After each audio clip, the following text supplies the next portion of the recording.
Aita for canceling my wedding after finding out my fiancé had been texting another woman. I can't believe I'm sitting here writing this on Reddit of all places, but somehow I've ended up in a situation that feels like a trapdoor opened. Up underneath me, here's my story. My name is Clara, and I am currently 28 years old, with dreams of finding love and building a life with someone special. I've always been an idealist when it comes to romance maybe, that's why I'm stuck in this mess. I've been with Jason for 3 years. He was the perfect geitel, witty, and with a smile that made my heart skip a beat. We had been engaged for about 6 months, making plans for a wedding that was just weeks away. I had visions of walking down the aisle, heart racing, surrounded by family and friends, and declaring our love for eternity.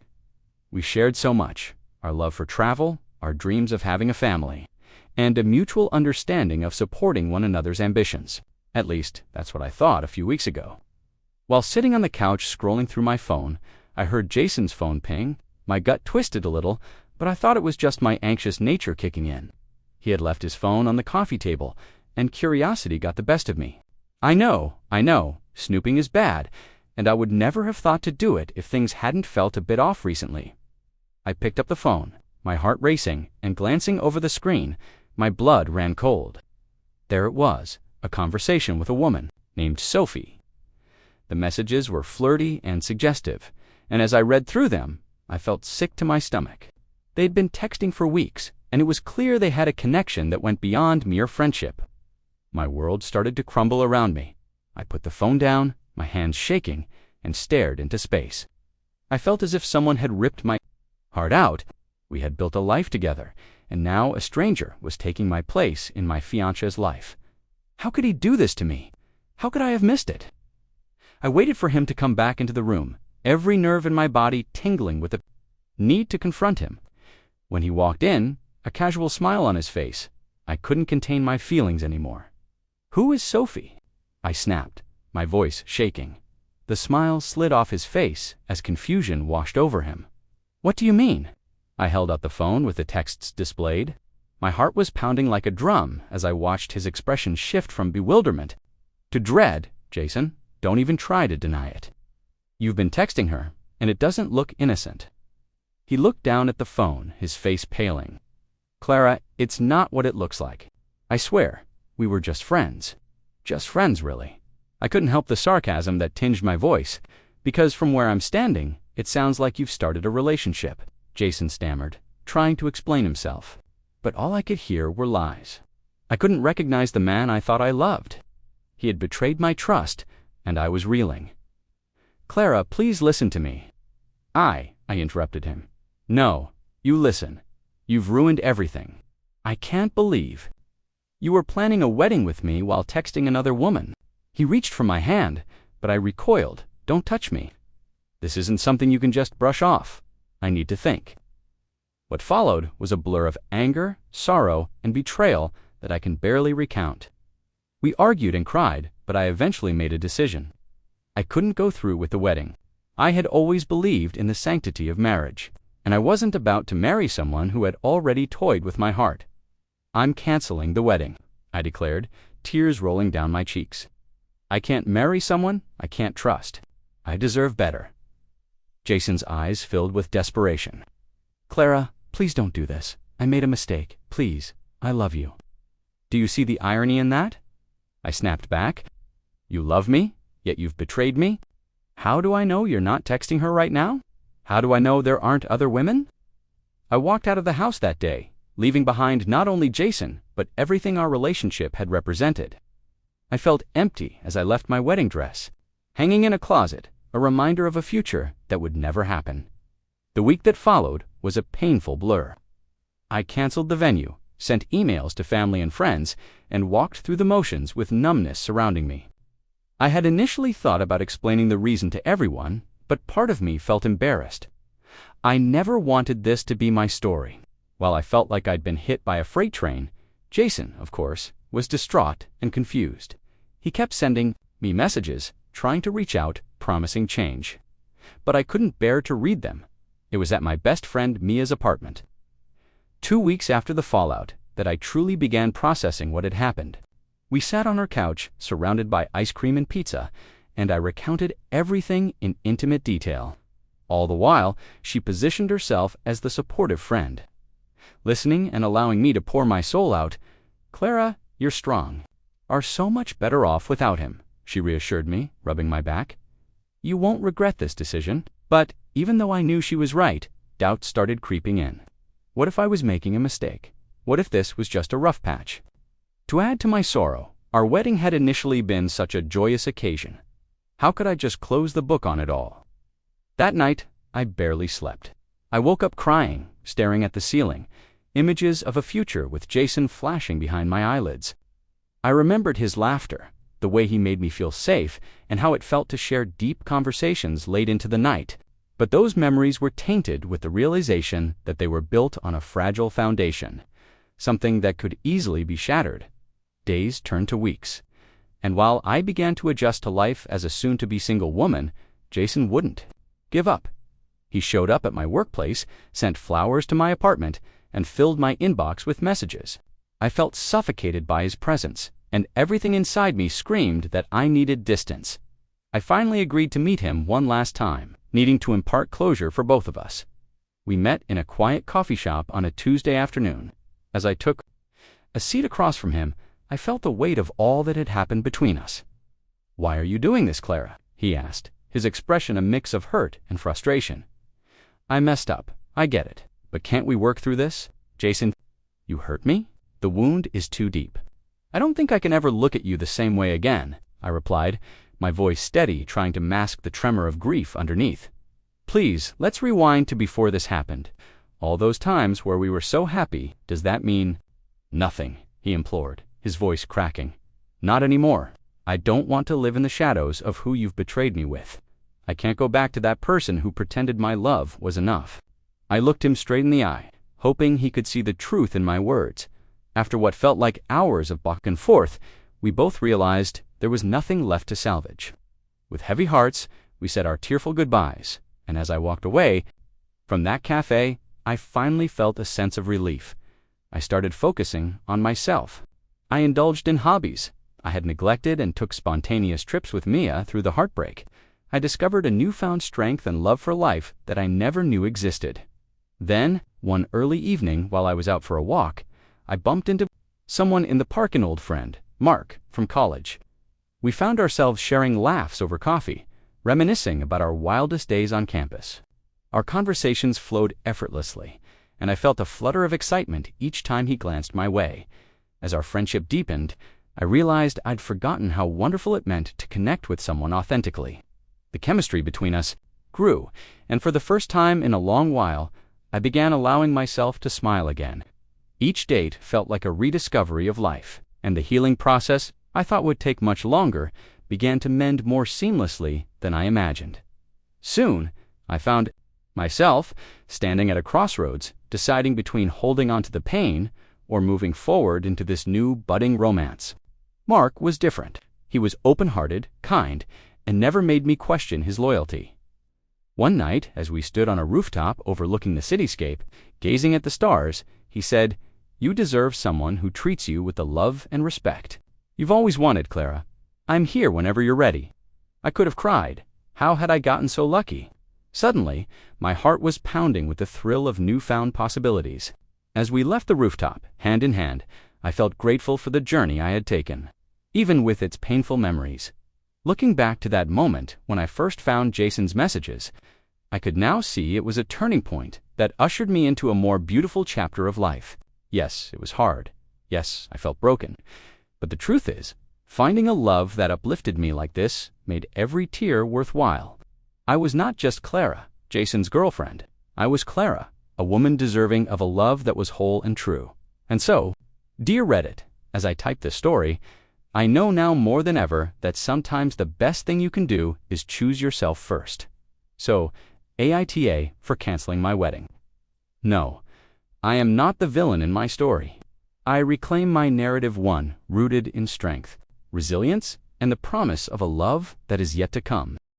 I never thought I would be the one writing a story on Reddit to see if I'm the asshole, but here I am. My name's Lily, and I'm 28, with a stable job as a graphic designer in a small but busy agency in the city. I'm currently in A relationship with a man named Tom, who's 32 and a passionate musician. We met 2 years ago at a friend's birthday party. Tom played a set, and I was drawn not just to his talent, but also to the way he seemed to pour his heart into every note. We hit it off instantly and quickly became an inseparable pair. That was, of course, until life threw its curveballs at us. Fast forward to 2 weeks ago, and things took an unexpected turn that led me to question my role in our relationship. Tom has been getting increasingly serious about his music lately, which is great. He always knew how much it meant to him, and his dream to pursue it full-time. But I also felt the weight of his ambitions crushing down on me. There were days when he would come home from late nights, spent playing at bars or studios, laden with the kind of dreams that sparkled in his eyes, yet left me feeling a tad abandoned as he drifted further into his world. Despite my love for him, the late-night jams, the last-minute gigs, and the whirlwind of his creative energy often left me feeling neglected and sidelined. It's not like I didn't appreciate his passion. I did, but sometimes Noafnai ached for a semblance of balance, a feedback loop of love and attention that seemed to have vanished. On top of that, a week ago, he told me about a chance to record an EP with a band he liked, and they wanted to go on a short tour.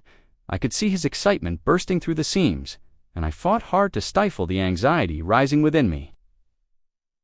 In the back of my mind, however, a small voice echoed, whispering the word again, reminding me of the countless nights we used to spend together, now sporadic and fleeting. I was supportive.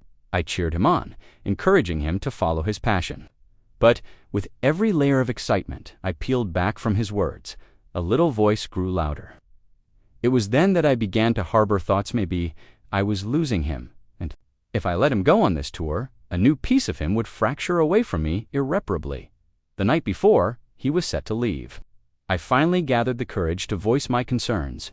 "Tom," I started, my palms clammy against the cool leather of the couch, "I know this opportunity is huge for you, and I want you to go. I really do, but—" I faltered, stalling my own thoughts as I searched for the right words. "But what about us?" I glanced up to see hesitation flicker across his face.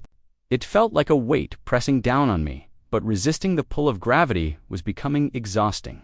He smiled, though it didn't quite reach his eyes. "Lily, you know it's just for a few weeks, right? It's a stepping stone, I promise. We can still communicate. I'll call, I'll text. You'll barely notice I'm gone."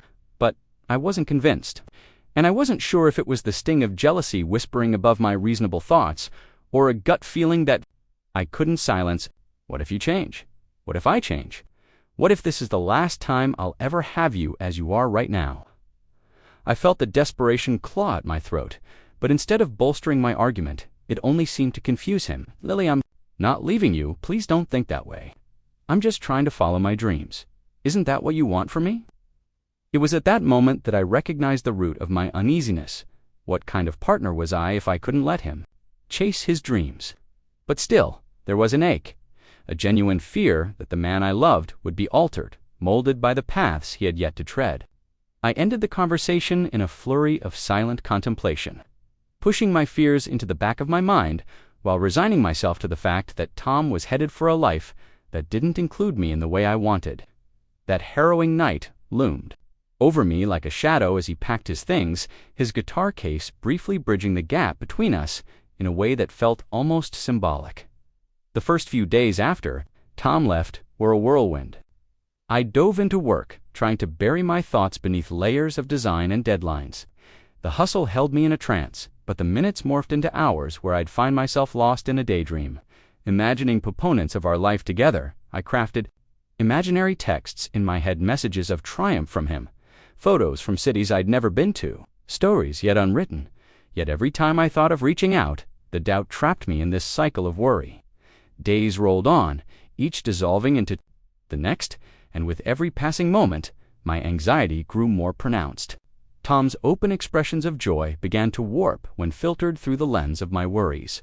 He would text about how he was doing well, how the band was working hard, yet between the lines of excitement, I could hear the echoes of someone else cheering him on.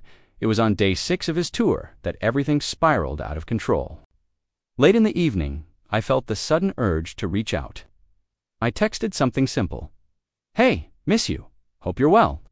I wanted to tell him about an illustration I had just finished, share the little joys of my day, but all I received was silence. Minutes blended into hours with no reply from Tom as night slipped into the early dawn. I heard the familiar chime of a text, but was met with a wave of anxiety as I opened it. A message popped up from him. "Hey babe, things are super busy. I'll call you when I get a chance. Love you." While I appreciated the little love note, I couldn't help but feel a weight in my heart. I couldn't shake the icy grip of jealousy creeping in like a thief. I had just enough of a coward's courage to scroll through his social media. My heart sank. Posts of him immersed in music playing with his bandmates, showcasing a carefree laughter that bordered on euphoria alongside. A beautiful blonde girl who appeared to genuinely adore him. I felt like a storm raged inside of me as I pored over the images, scrutinizing each detail. Every gleam in his eye being dissected until I was swallowed whole by my insecurities. My mind raced back to all the times I had called him late, only to find he was busy. Busy, I scoffed, bitterness dripping like acid from my thoughts. I felt the urge to spiral into my despair, push away the fear with anger. So, I did the only thing that felt right in that moment. I took to Reddit. In that dark quarter of the night, I poured my heart out to strangers online, frantic and raw with emotion, asking if I was in the wrong for wanting Tom to choose me over his dreams. If I was being selfish for wanting to feel prioritized in his heart. Each word dripped with a mix of confusion and pleading. I was practically pleading for someone to tell me it was okay to want my partner to hold my hand through the shadows of uncertainty. The responses flooded in, with varying perspectives that sliced through my anguish. Some empathized with my struggle, asserting that love should involve connection and communication, while others were stern, laying weight on the idea that I was stifling Tom's aspirations. And then came the distorted truth that nagged at my consciousness. Was I selfish for wanting all of him? When I finally collapsed into bed that night, it wasn't just resentment that kept me awake. It was the realization that I had made my fears my prison, and they were devouring the love I so desperately wanted to nurture. By the end of the week, Tom finally returned from tours, and standing at the door felt like a final exam. My breath caught as he appeared wild-eyed and vibrant, a lighter version of himself that I barely recognized. My heart twisted painfully as I noticed the subtle changes etched into his smile, the way he held himself as if he were expanded by experiences I had yet to share. But I was tired of running away from my feelings, even if they felt disheveled. Instead of basking in his joy, I brought up the elephant in the room, which manifested as an instinctive fear. "Tom," I said after our hug subsided, "we need to talk." I can't say I was brimming with hope as we settled down, but I was resolute. I needed him to hear me. I laid it all out, the creeping jealousy, my insecurities, the whirlwind of confusion that kept me spiraling when he wasn't around. I could see his face shift as I poured out my heart, laying myself bare before him, and internally, I braced myself for disappointment as bitterness bubbled up in his expression. "You think I didn't miss you? That I didn't want to text you? Every day in the middle of it all, you think it was easy, Lily." He rubbed the back of his neck as he took deep breaths, hurt lacing every syllable. "This is my dream. I didn't leave you to chase it. I thought you understood that. We're still in this together." "Are we, though?" I whispered, my voice trembling. A moment of silence developed, expanding between us like an undiscovered territory. Both of us stood at a precipice with his newfound confidence, and me with my stubborn insistence on holding on to old fears. We battled through that conversation. There were moments of clarity that evolved into murky confusion filled with hurt and vulnerability. Yet what emerged from the tension was a deeper understanding of who we were separately and together. Tom reminded me that while he was following his passion, that didn't diminish my worth or the love we had built over the years. The realization struck hard. Love doesn't suffocate. It stretches, it adapts, but it should never be conditional. It should never ask for conformity. It took time after that conversation, but slowly I let go of the notion that Tom's success must mean I'd lose him. We established a new rhythm, one where he could flourish while I tended to my own passions, and we made room for regular check-ins that made us feel connected, even from a distance. We learned differentiating between possession and supporta, distinction that bore a much clearer path ahead. Now, in reflecting on that transformative experience, it feels like I'm unraveling a puzzle that shaped us into who we are meant to be.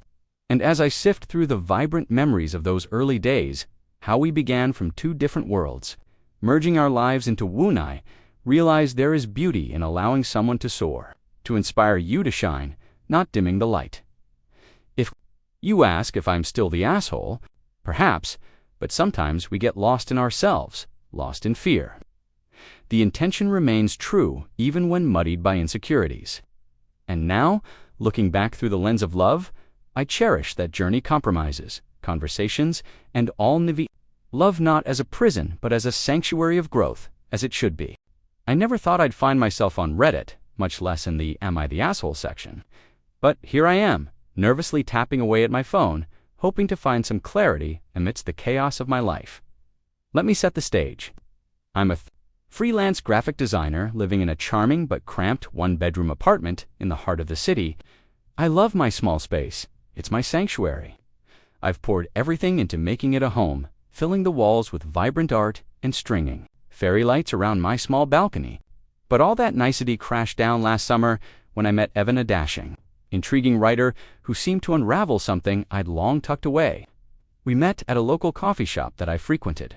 I was nursing a cappuccino and sketching ideas for a project when he approached me, captivated by my work. Evan had an aura that was impossible to ignore. He carried an unspoken confidence in his slender frame, his tousled dark hair framing a face that somehow felt both familiar and foreign. We hit it off instantly, our conversation flowing like water over rocks, easy and refreshing. Our caffeine chats turned into long walks through the city's parks, into late-night phone calls, and then, inevitably, into a whirlwind romance. Everything felt magical at first, and I allowed myself to fall for him, heart and soul. But as time passed and the novelty wore off, marks of reality began to seep into my world. We were two very different people. I found solace in my rigid routines, while Evan thrived in the chaos of his often unclear schedules, driven by inspiration. As a writer, Evan often had late nights and sporadic deadlines that kept him juggling projects. I quickly learned that when he said he'd be home by 11, I might not see him until dawn. I struggled with the uncertainty and unpredictability that came with loving a man who chased fleeting moments. My patience was thin, and I tried to temper that with understanding. My anxiety began to creep in as I spent evenings alone, waiting for a message that was either late or wouldn't come at all. One night, a particularly intense bout of loneliness hit me. I was halfway through one of my favorite shows, My Heart, sinking deeper into my chest with every witty remark I caught that Evan would have loved. I knew he was writing, but a sick feeling flared in my stomach. I reached out to him, fingers trembling as I texted, "Hey, hope you're okay." "Just thinking of you," he replied almost immediately. "Sorry, babe, got caught up. Hopefully be home in a few hours." A few hours? My heart sank as I tried to push the anxious thoughts from my mind. I needed a distraction, so I logged onto Instagram, scrolling through pictures that reminded me of happier times spent together. That's when I saw Itvan, in a post from a mutual friend, laughing with a group of people, clearly enjoying himself. No sign of self-induced guilt or care over how late he was to our date? It twisted something in me. I felt uninvited to that moment these friends shared, an outsider to his joy. I gritted my teeth, a wave of jealousy washing over me, and shot a message to him. "Looks like you're having fun. Wish I was there." In hindsight, I think my words dripped with sarcasm, and the moment I pressed send, I knew I'd regret it. His reply was swift yet unsettling. "You know it's not always about you, right? I need time to unwind." The sting of those words hit me like a slap. There had always been an awareness of how my emotions intertwined with his, and this felt like an aggressive dismissal. I couldn't shake it off. As the night dragged on, my anger brewed, and I found myself pacing around my apartment, replaying the way I felt every time he delayed plans or forgotten our little rituals. When he got home, I unleashed my frustration in a pent-up explosion. The conversation spiraled into a whirlwind of accusations against each other, me pointing fingers at his inconsistency and him calling me out for being controlling and needy. In that tense atmosphere, I felt a desire to make a stand, to redefine boundaries. Eventually, I threw my hands up and blurted, "If you can just drop everything and run to your friends, maybe you don't need me at all." In the aftermath, I was left staring into the glassy depths of the argument we'd lost sight of, wondering whom I'd turned into to get here. But deep down, I was also terrified he might choose not to fight for us, and my heart ached with that fear. But Evan surprised me by trying to mend things. "You're right," he said quietly, after a long contemplative lull filled our space. "I've been an ass. I want to try harder for you, for us." For the first time in days, I felt a flicker of hope, the kind that might shine a light on our fragmented relationship.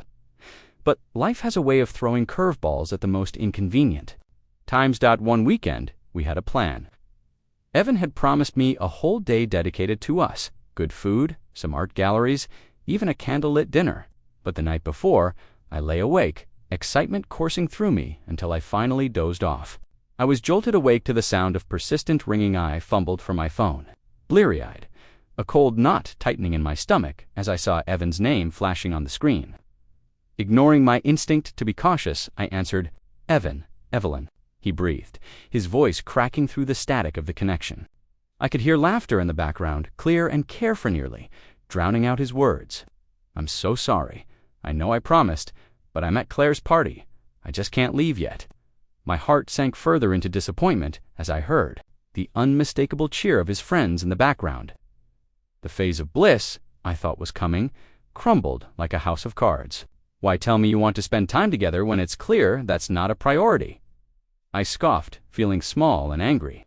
But the anger stemmed from another point. All my well-laid plans felt overshadowed by the awareness of him choosing others over me, he pleaded, stating he didn't mean for it to happen and that it wasn't personal, but it was too late. I turned off the call as hot tears pricked my eyes. I felt foolish for trying so hard to hold on to something that didn't feel very solid anymore. After an hour, still fighting through tears, I picked my phone back up and sent him a text. "Do you think we're too different? You keep making plans for other people, and I feel like an option." He didn't respond, and that silence stung. More than the whirlwind of words had moments ago, days turned into a cold stretch of silent resentment. I began to wonder if I even wanted to talk to him again, if holding on to this felt worth it. He texted here and there, but his words lacked warmth, like they once had, somewhere between casual and perfunctory. The more time passed, the more the weight of bitterness pushed against my chest, squeezing me tighter. Then, one evening, an unexpected moment arrived when I found myself seated on my balcony, staring out at the city skyline, lost in thought. I felt like I was spiraling into a pit of uncertainty, wanting clarity from Evan, but lacking the courage to reach out again. My phone chimed, and I instinctively looked down. It was Evan, but this time the message felt different. "Can we talk?" I chewed on my lip, and with a sigh, I typed back, "Yeah," uncertain of how this would unfold. When I let him into my apartment that night, we settled into the living area, pacing as we tried to bridge the silence between us. I could see the pain-etching lines across his face mirrored in my heart. "I didn't realize how much I've taken you for granted," he began, his voice almost shaking. "I've let my world overlap with yours, but I've failed to step fully into it. I want to make this work, but it needs balance." As he spoke, I felt the knots begin to loosen within me as he wove words of understanding, emphasizing that he didn't want to let go of what we had. By the end of the night, he scooped my hands into his, and we shared a promise, a vow to be more attentive, to dig deeper, when we felt each other slipping. I believe we forged a new kind of understanding that night, one that had an intricate blend of acceptance and growth. But this is where I find myself now, typing out this post in a mix of hope and doubt. I'm desperate to know if I handled things poorly. Am I the asshole for being emotionally dependent? For wanting affection when he seemed to lose focus? We've navigated through emotional challenges, yet the aftertaste still feels raw and unresolved. Was I too demanding, too blinded by my expectations? Relationships are hard, and I'm navigating myself through a fog of emotions while holding on to the brightness we first shared. I wish I could see where it goes. We both hope we can become better for each other while softening the edges of our flawed connection. I sat down to type, my fingers hesitant over the keyboard as I worked through the knots of confusion in my heart. It was late evening. The cafe I frequented was dimly lit, and the whir of the espresso machine created a comforting backdrop to my chaotic thoughts. I had read enough posts on Reddit to know that the anonymity could be both a shield and a sword. So here I was, crafting my narrative into something coherent while seeking advice from strangers who might understand the tangled mess of love, guilt, and, well, heartbreak. Am I the asshole for ending things with my girlfriend? I began, knowing it wouldn't be that simple. Maya and I met in college during a literature class, and even from the first moment, I was entranced. She looked like she had stepped out of one of those fairy tales my grandmother used to read to me. Wild curly hair, bright eyes brimming with curiosity, and an infectious laughter that echoed off the walls of the lecture hall. We were just two kids navigating the tumult of assignments and existential crises. And somewhere in those moments, we found each other partners in crime, dreamers crafting secret futures. For 2 years, we built a world together, replete with inside jokes, love notes hidden in books, and lazy afternoons spent tracing constellations while daydreaming of our futures. Yet, as the romantic narrative unfolded, reality had a way of intertwining its own plot twists. We had both secured jobs in the same city, so we imagined ourselves continuing to build our lives together. However, when Maya received a staggering job offer from a prestigious publishing house in New York, everything spun out of control like an unscripted scene in a poorly written rom-com. I was happy for her, excited even, but I had found my calling. At a smaller firm in San Francisco, we had those heart-wrenching conversations that made me both want to hold her close and push her away. She described her dreams, her aspirations filled with brilliance, and the kind of ambition that made her glow. I couldn't tame the rising tide of anxiety within Mitha, fear that her success would only magnify my own insecurities. I grew increasingly overwhelmed, although I desperately wanted to support her. I could see her desire to leave her mark on the world, and as much as I tried to cheer her on, I felt like I was disappointing her every second. I hesitated to fully embrace this change. A crack appeared in our once unbreakable bond. As summer descended, we agreed to give long-distance a shot. Every day we would call or message, weaving our lives together through screens and pixelated images. At first, it felt invigorating. Our love was passionate, almost poetic, a fire ignited by the challenge of distance. But as weeks faded into months, the thrill began to dim, replaced by feelings of isolation and yearning that crept into each conversation. I could hear it in her voice. Maya was evolving. She began to flourish in New York, surrounded by creativity and opportunity. Meanwhile, my life felt stagnant, like a chapter in a book that refused to turn. And then there was Alex.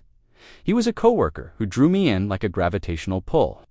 He had this charm that I couldn't quite resist, thoughtful, kind, and with a way of making the mundane seem magical.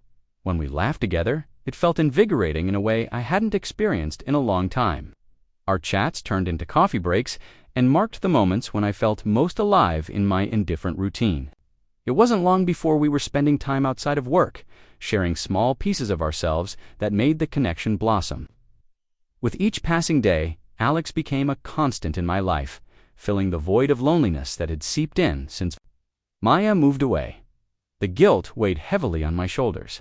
I sometimes thought of all the times I had poured my heart into conversations with Maya, crafting beautiful plans for our future, yet here I was, exploring the depths of another friendship. All while my heart was unwittingly drifting away from her. Each time I saw Alex, I felt a magnetic draw, a desperate need that was hard to understand.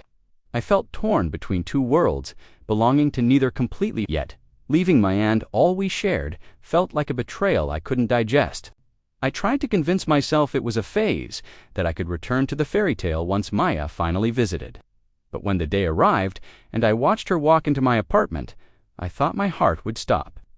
She was beautiful, radiant in her own right, but there was something in her eyes that spoke of resilience.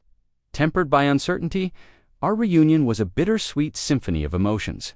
We spent hours talking, laughing, and trying to bridge the distance that had ebbed and flowed between us. But deep within me, the reality of my duality echoed louder than any words we shared. I felt like a liar. The secret I carried tugged mercilessly at my conscience. Maya, who deserved every ounce of my devotion, was met with a disloyal heart. Ever since that day, my love for her felt like a lantern flickering in the wind, trying to stay illuminated yet at the mercy of the storm within me. Fateful evening, amidst mugs of coffee and half-hearted attempts to reconnect, I broke. It was far easier to crumble in front of her than to push through inauthentic smiles. As she wove tales of her adventures, I could barely keep up the charade. "Maya, I don't know how to say this," I stammered, feeling poisoned by guilt. There's someone else." The words left my mouth like shards of glass, and I watched as her expression shifted from joy to disbelief. Time seemed to stretch infinitely as I watched her process the reality of my betrayal. "How could you?" she whispered, her voice quavering with the weight of shattered trust. "Was everything we built? Nothing." I tried to explain, to pour out the mess that had become my heart, but the more I spoke, the more I realized how inadequate my words were to convey the depth of my regret. I was forever in debt to the memory of her laughter, our dreams, and the endless love we once held. Maya didn't scream or shout. She merely turned away, her shoulders trembling as she wrapped herself in the blanket of her own pain. I sank deeper into the couch, feeling like a villain in a story that was supposed to be picturesque. The next few weeks were a blur of misery. I stayed at home, drowning in my thoughts and poorly crafted memories. Maya didn't reach out, nor did I expect her. 2. Every attempt to reconnect felt tainted by my betrayal. And as days turned into weeks, the absence of her presence became an unbearable void. I missed her warmth, her humor, everything that made my life more complete. In my heart, I knew I had shattered something beautiful, and while agony and longing laced every breath I took, the thought of reaching out to her felt insufferable. Finally, after what seemed like an eternity, I decided to come clean to Alex. I owed him more than to retain a heart that belonged to another. "I can't do this," I confessed during one of our after-work coffees. "I'm still in love with her." His face shifted to understanding, and his response stung more than any insult. "Then let her go, and go back to her," he said. "Gently. Following your heart shouldn't mean dragging someone else along for the ride." At that moment, clarity washed over me. No matter how enchanted I had felt by Alex, I had a journey to mend with Maya, to honor the love that had once intertwined our lives. I needed to give her the closure she deserved. With trembling fingers, I typed out a message, a mix of urgency and apprehension. "Can we meet? I need to talk to you." I hit send, knowing deep within me that I was ready to confront the consequences of my actions. When she agreed to meet, it felt like stepping onto the precipice of a world filled with uncertainty. I arrived at our favorite park, heart racing like an unbounded stallion. I spotted her sitting on a bench, her gaze far away, lost in thoughts that likely mirrored my own. As I approached, I noticed how stunning she still looked, despite the pain pooling in her beautiful blue eyes. "Hey," I greeted, the simplicity of the word barely encapsulating the whirlwind inside me. "Maya, I've spent so long selfishly carrying this weight on my shoulders," I began, my voice cracking. "You deserved so much more than what I offered. I messed up in a way I can never take back. I thought I could explore my feelings, but I owe you the truth. You were always my first love, and that meant the world to me. You deserve a partner who is wholly devoted to you and I. I can't be that for you if my heart keeps wandering." Tears streamed down her face, but rather than retreating into the shadows of despair, she listened intently, the storm brewing silently behind her calm exterior. "Thank you for saying that," she finally responded, her voice steady, even amidst her emotion. "I couldn't have imagined a life where your heart became fragmented. But please, for your sake and mine, learn to forgive yourself. This isn't all on you. It took two of us to continue that tether, despite the distance." We talked for hours, emotions ebbing and flowing like the tide. I could feel the heaviness lift off my chest, though the ache remained a reminder of the blessing we had lost. Ultimately, we agreed to part ways, allowing ourselves to fill our respective futures without the weight of unfinished feelings. I walked away from that park feeling somehow lighter, though the reality of the situation would linger in my heart forever. As I returned home, I realized it was no longer about who was wrong or right. Life is a tapestry woven with threads of love, lessons, and bittersweet endings. Was I the asshole? Perhaps, in the eyes of many. But perhaps I was also a soul learning. To navigate the complexity of human emotion, with every moment of heartbreak, we learn to reshape our worlds, coming out stronger, with sharper edges that remind us of love's fragility and the beauty of moving on. Am I the a-hole for planting a garden in my front yard even though my neighbor doesn't like it? Hi Reddit, I know this might sound like a pretty low-stakes situation, but I genuinely want some perspective on whether I was inconsiderate here.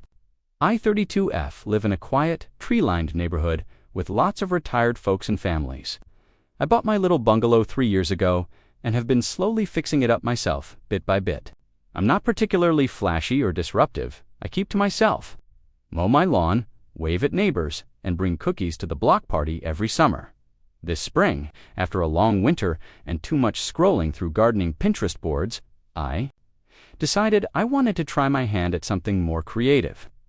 My front yard, up until now, was just grass and a couple of small bushes. I don't have much of a backyard because my house backs up to a wooded hill, so I thought, why not make the most of the sun I get out front? I spent weeks researching low-maintenance, native plants, pollinator-friendly flowers, and edible herbs. I went for a very cottage garden look. Think lavender, echinacea, rosemary, a little stone path curving toward the porch. I added a wooden bench under the big maple tree near the sidewalk and planted some chamomile around it. The idea was to create a peaceful little spot that would be good for bees and butterflies. And also, somewhere I could sit in the evenings with a book and tea. Everything went well. The plants settled in, the bees showed up, and even the birds started visiting the bird bath, I added. I felt really happy about it. A few neighbors even complimented the garden during their evening walks. But then, I got a knock at my door one afternoon. It was my next-door neighbor, Mr. Dalton. He's in his 70s, very old school, still wears slacks and button-down shirts to mow his lawn. He was polite but visibly annoyed. He told me that while he respects my creativity, he thought the garden made the neighborhood look messy. He missed the clean, uniform look of grass lawns and said the garden disrupted the visual harmony of the block. He even said it made his allergies flare up, which I hadn't considered. I apologized and said I hadn't meant to disrupt anything. I offered to keep the garden well maintained and trim any plants that overgrew the path or the sidewalk. I also said I'd be happy to adjust the garden a bit if anything specific was bothering him. He just shook his head and said he hoped I would consider restoring it to a more traditional look. I didn't change it. I like it. It brings me peace. I even started leaving a little basket of rosemary sprigs and dried lavender on the bench for people walking by.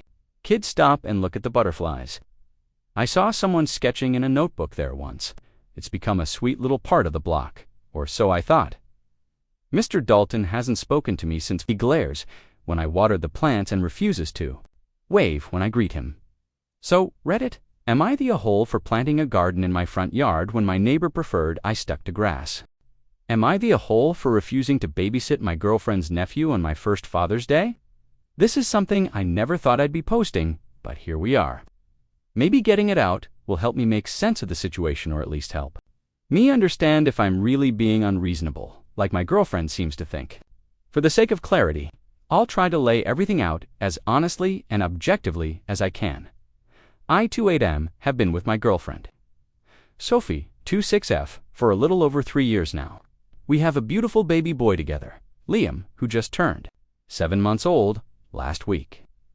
Being a father is the most surreal and grounding experience of my life. I never thought I'd get emotional over a baby giggling, but here I am, reduced to mush every time Liam lets out one of his bubbly laughs or wraps his tiny fingers around mine. This Sunday is Father's Day. My first Father's Day. That might not sound like a big deal to some, but it feels significant to me. Growing up, I didn't have the greatest relationship with my own dad. He was around in a technical sense, sitting in the living room watching TV, grunting responses, but emotionally he was a ghost, cold, distant, like he was always somewhere else in his mind. I always promised myself that if I ever had a kid, I'd do it differently. I'd be present, loving, patient, engaged. So yeah, this Sunday means a lot to me. It's not about the gifts or some grand celebration. It's about the symbolism. It's about acknowledging the fact that I'm here. I've stepped into this role, and I'm doing my best every day for my son. I wanted to spend the day quietly, just the three of us, me, Sophie, and Liam. Maybe go for a walk, have a little breakfast together, take pictures. It didn't need to be elaborate, just meaningful. But that plan hit a wall when Sophie approached me on Monday with a request that completely blindsided me. "Hey, babe," she said, coming into the kitchen, where I was feeding Liam some mashed banana. "So, my brother wants to go out with his girlfriend on Sunday and was wondering if we could babysit Mason for a few hours." I paused, spoon in midair. "Sunday, Father's Day Sunday." "Yeah, I know," she said, laughing a little, "but it's just for a few hours. Mason would probably nap through most of it. You know how he is." Now, for context, Mason is her brother Jake's 3-year-old son. Jake, 31M, and I don't get along. We've had a couple of civil conversations in the past, but it's always been strained. I get the sense that he doesn't like me, and truthfully, I don't like him either. He's got this arrogant, dismissive vibe about him. He never congratulated me when Liam was born, never asked how Sophie was doing during her pregnancy, and only ever calls when he wants something, usually a babysitting favor. We've babysat Mason a few times before. I won't lie, he's a sweet kid. A bit of a handful, but generally kind-hearted and curious. I don't blame him for his dad's behavior, but the idea of spending my first Father's Day watching someone else's kid, especially when the father of that kid hasn't said more than 2 words to me in months, just didn't sit right with me. So I said, I don't think I want to do that on Sunday. I kind of wanted to have that day with just us and Liam, since it's my first Father's Day. Sophie's smile faltered. "Seriously? Yeah?" I said. "I mean, I'm not trying to be difficult, but I was really hoping to spend the day together, just the 3 of us, like we did for your first Mother's Day." At that, her whole demeanor changed. She crossed her arms and leaned against the counter. "It's just babysitting for a few hours. Mason would love to come over. He loves Liam, and they could spend time together. And you act like Jake is asking you personally. He asked me." I raised an eyebrow. "Right, because he never talks to me unless he has to. But we both know he expects both of us to babysit." "I just don't see what the big deal is," she said, a little sharper this time. "You act like watching Mason for a few hours ruins the whole day." "It kinda does, though," I said. "I had this idea in my head of what the day would look like. It's not about hating Mason or resenting Jake, it's about wanting to have this one day that's about us." She rolled her eyes and muttered, "It's always about you lately." That one stung. I've been working extra shifts lately so we can start saving for a new apartment. I've been doing night feedings, changing diapers, helping around the house, doing my best to support Sophie emotionally and physically. I haven't asked for much. I didn't even make a big deal out of Father's Day, just hoped that we'd spend it as a little family. Since that conversation, she'll say things like, "Well, maybe I'll just take Mason out by myself, since you're so opposed to being generous with your time, or I guess you're just too important to help out family now." She's not saying it outright, but she's clearly mad at me for saying no. She hasn't officially told her brother we won't be babysitting yet, and now I'm worried she's going to do it anyway, and just expect me to suck it up. And here's the part that makes me feel conflicted. I know parenting means making sacrifices. I know it means sometimes doing things you don't want to do. I know it means supporting your partner even when you don't feel like it. But at the same time, is it really so wrong to want one day, my first Father's Day, to be about me, Sophie, and Liam? Just us. On Sophie's first Mother's Day back in May, I made sure she had a peaceful day. I got up early, made her breakfast, handled Liam all day, and gave her time to nap, shower, and read her book in peace. We even went out to the park for a few hours and took pictures under the cherry blossoms. It was a beautiful day, and I loved doing it for her because I wanted her to feel special. She deserved it. She still does, so why is it unreasonable for me to want something similar? I brought that up to her last night. I said, I went out of my way to make Mother's Day special for you.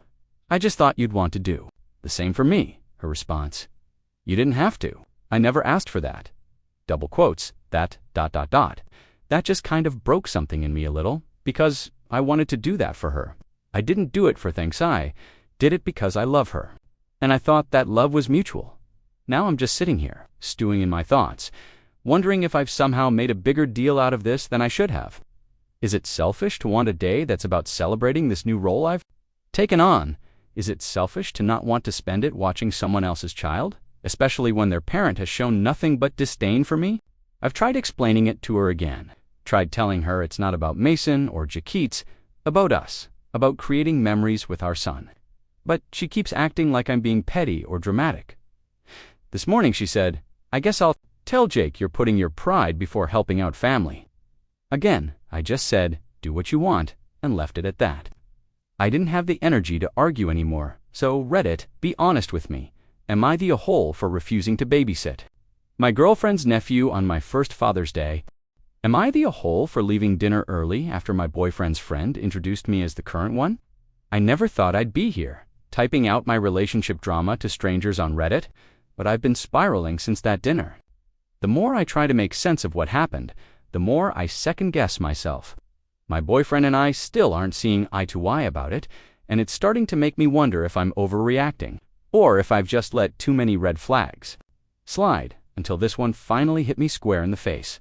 I, 29F, have been dating my boyfriend, Ethan, 31M, for about 10 months now. Things have mostly been good between us. He's kind, attentive, smart. He makes me laugh. We're not rushing anything, but we've been getting serious lately, talking about maybe moving in together next year, that kind of thing. But here's the thing about Ethan that I've always noticed. Even if I tried not to read too much into it, he has a lot of female friends, like the kind who text him at 1 a.m. about random stuff, the kind who post thirst traps and tag him in inside joke comments. I don't think there's anything inherently wrong with having friends of the opposite sex. I have some myself, but there's a tone, a boundary blurriness in his dynamic with them that has made me uncomfortable more than once. When I bring it up, he always says the same thing. "You're reading into it. These women are like sisters to me. They're just flirty by nature." It's harmless. I've tried not to be the jealous girlfriend. I try to stay secure, trust him, and give him space. But this dinner made it impossible to ignore the feeling that I've been fooling myself. So, this past Friday, Ethan invited me to dinner with his college crew, a group of friends he's apparently been close with since undergrad. He said it was a sort of impromptu reunion. Most of them are local, but they hadn't all been in the same room for a couple of years. He seemed excited for me to meet them. He said it was about time I integrated more into his world. I was a little nervous, but mostly happy to go. We got dressed up, nothing too fancy, just a trendy little Mediterranean place downtown. There were about 8 people already at the table when we arrived, 5 women and 3 men all around our age, all clearly comfortable with each other. They were loud, laughing, already sipping cocktails. Ethan got hugs from everyone, and I introduced myself politely, doing the whole smile and nod routine, trying to make small talk. Everyone seemed friendly enough, if not a little insular.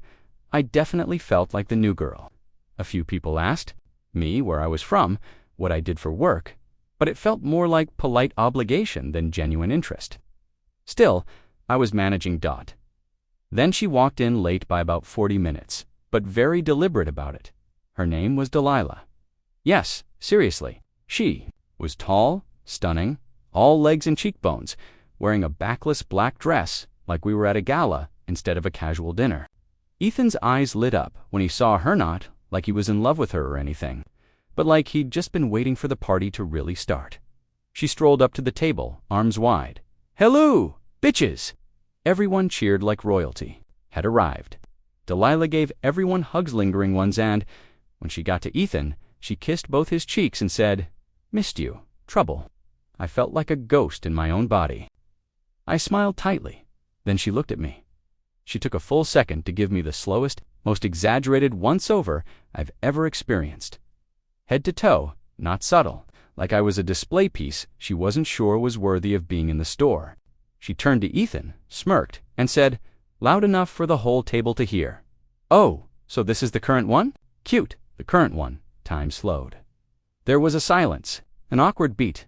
No one said a word. Ethan chuckled. Not a real laugh, more like a forced, shallow sound meant to fill the silence. Then he looked at me and said, "Delilah's got jokes," and pivoted the conversation elsewhere. And just like that, everyone moved on. Like what she said wasn't a nuclear-level insult. Like it wasn't completely degrading. Like it wasn't meant to assert dominance and dismiss me in the same breath. I just sat there, stunned. My cheeks were burning. My heart was pounding. I felt like a schoolgirl being mocked in front of the cool kids. I picked at my plate in silence, trying to push down the rising tide of humiliation. Ethan didn't check in, didn't whisper, "Are you okay?" or take my hand. He just kept chatting, sipping his drink, smiling at Delilah's stories about her latest trip to Ibiza. After about 20 minutes of sitting there in growing discomfort, I leaned over and whispered to Ethan, "I think I'm going to head home." He looked at me like I'd just said I was moving to the moon. "What? Why?" "I just don't feel welcome." "Come on, don't make a scene. We just got here." "I'm not making a scene, I'm just leaving." I got up, politely said goodbye to the table, smiled at no one in particular, and walked out. I ordered an Uber and went home, about 2 hours. Later, Ethan called me. First, he asked if I was done being dramatic. Then he told me I embarrassed him by walking out like a child. He said Delilah didn't mean anything by it, that it was just her sense of humor, and that I should have been chill about it. He said I was the one who made it weird by reacting at all. I asked him if he realized how incredibly disrespectful that comment was. He said, "It's not like she called you a slut, she was joking." "You seriously need thicker skin if you're going to hang out with people like this," I said. "Do you not see how being introduced as the current one implies, 'I'm just another notch in your belt'?" He sighed. "You're blowing this way out of proportion." Then this is the kicker. He told me I owed her an apology for being rude and making the dinner awkward, that I had ruined the night and made everyone feel tense. I hung up. We haven't spoken in 2 days. I'm angry, but also hurt. Not just by her comment, but by his response. The fact that he didn't defend me, didn't reassure me, didn't check on me. Instead, he minimized it, invalidated my feelings, and made me the villain for not playing along. I keep wondering, was I too sensitive? Should I have laughed it off? Is the current one just harmless ribbing in some circles I don't understand? But in my gut, I know it was a power move. I know exactly what she meant by it, and I know that Ethan's choice to excuse it says more than he realizes. So, Reddit, am I the a-hole for walking out after being introduced that way? For refusing to sit through dinner with people who clearly don't respect me and a boyfriend who wouldn't back me up? Am I the a-hole for keeping my inheritance from my birth mother instead of splitting it with my adoptive siblings? Hi Reddit, I'm honestly not sure where to begin, but I'm hoping writing this all out might help me process the last few weeks, which have been weird, painful, confusing. I, 28F, just inherited $180,000 from my birth mother, a woman I never met. And now, my adoptive siblings are pressuring me to divide it with them because they think they're entitled to it too. Me back up. I was adopted as a newborn by my parents Jane and Tom, both now in their 60s. I grew up with 2 adoptive siblings, my older sister Ellie 31F and my younger brother Nate 26M. All 3 of us were adopted at different times, from different biological parents. We've always been close in that classic sibling way bickering, bonding, all of it. Our parents were incredibly loving and always made sure we knew we were chosen, cherished, and equal in their eyes. We were a family, full stop. Growing up, I never really obsessed over my birth parents. I knew the basics. I was born to a young woman who wasn't ready to raise a child, and she made what she believed was the best decision for me. I'd ask about her sometimes, but it was always met with gentle, honest responses from my parents. They had limited information, but never hid anything. I appreciated that Ellie and Nate both had similar stories. We'd talk occasionally about whether we wanted to search for our birth families, but we never really pushed it. It was like an invisible tether in the background of our lives, always there, but not defining who we were. Fast forward to about a year ago. I received a letter. In the mail, handwritten, shaky script. It was from a woman named Mara. She said she was my birth mother. I almost dropped the envelope when I read those words. She said she had spent years trying to find the courage to reach out, that she had never forgotten me, that not a day had gone by when she didn't wonder where I was, how I was doing, if I was happy. She had recently been diagnosed with a terminal illness and wanted, if I was willing, to meet me before she passed. She didn't want to impose, but hoped to at least tell me her story. I was in shock. I didn't even know how to respond. I brought it up to my parents first. They were incredibly supportive and even offered to come with me if I decided to meet. My siblings were lukewarm. Ellie told me to be careful, and Nate said something like, "What's the point of digging into the past?"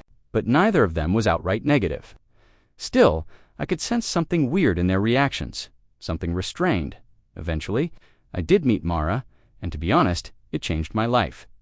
She was in a hospice care facility, frail but alert, and had tears in her eyes the moment I walked in. She didn't want pity or forgiveness or anything from me. She just wanted to tell me everything she hadn't been able to before. She told me she had been 19 when she had me, that she was in a dangerous, abusive relationship, that the moment I was born, she felt two conflicting emotions, an overwhelming love for me and a crushing realization that she couldn't protect me. So she signed the papers and hoped I would end up in a good home. She never had any other children, never married. She had lived a quiet, solitary life working in a library, surrounded by books and silence. She'd thought about reaching out to me so many times, but was afraid I would hate her. When she got her diagnosis, she decided she couldn't go without at least trying. We met a few more times over the next few weeks. Each visit was beautiful and heartbreaking. She gave me an old photo of herself at 19, a letter she had written to me but never sent, and a charm bracelet that had belonged to her mother. 3 months after our first meeting, she passed away. I didn't expect anything else from her. I felt lucky just to have had that closure. But then, a lawyer contacted me. Mara had left her entire estate to me in her will. It wasn't extravagant. She didn't own property, and most of it came from a life insurance policy, but it totaled around $180,000. I was stunned. I cried. It felt like this last act of love from a woman I had barely known, but whose absence had always quietly shaped my life. And that's where things went sideways. I told my parents first. They were surprised, of course, but happy for me. My mom cried and said she was glad Mara had reached out when she did. My dad said it was a blessing and that I should use it to build something meaningful. They've always been incredible like that. I was hesitant to tell my siblings, especially after their earlier reactions, but I didn't want to keep it secret either. So I told them during a casual family dinner, just the 5 of us. At first, Ellie just blinked. Then she kind of laughed and said, "Wow, that's insane." Nate asked, "She left you all of it?" And I nodded. I told them I was still processing it, but that I was probably going to save most of it, maybe put some into a down payment for a place. They didn't say much after that, but the next day, it started. Ellie texted me asking if I'd thought about splitting the money with them, that since we're all adopted, it's kind of like all our birth families. Nate followed up with, "Yeah, it feels weird for you to get all this when we grew up together. Same circumstances, same parents." I was baffled. I told them that, while I understood where they were coming from, this was my biological mother, the woman who gave birth to me, the woman who searched for me, who gave me a piece of herself. This was a gift she left to me, not anyone else. Their response: "You wouldn't even know her if you weren't adopted into this family." That one hit hard. Over the next few days, things escalated. They began bringing it up constantly. Ellie sent me long texts about how this money could really help all of us. Nate told our cousins that I was being greedy. At a family BBQ, Ellie made a passive-aggressive joke in front of our relatives, like, "Better not touch the rich sister's wine, she might invoice us." It's gotten to the point where family dinners are unbearable. My parents have stayed out of it, but I can tell they're walking on eggshells. My mom keeps trying to force lighthearted conversations. My dad just sighs a lot. I'm trying to stand my ground, but the guilt is gnawing at me. This wasn't a lottery. This wasn't some prize I won unfairly. This was a woman's final act for the daughter she never got to raise. But now, I'm the villain in my siblings' eyes. They act like I've betrayed them, like I've become someone else just because I suddenly have some financial security. So, Reddit, am I the a-hole for not splitting the money my birth mother left me? Is it selfish to keep what was specifically willed to me even if I was adopted and raised in a family with other adopted siblings? Because right now, it feels like I've lost more than I gained.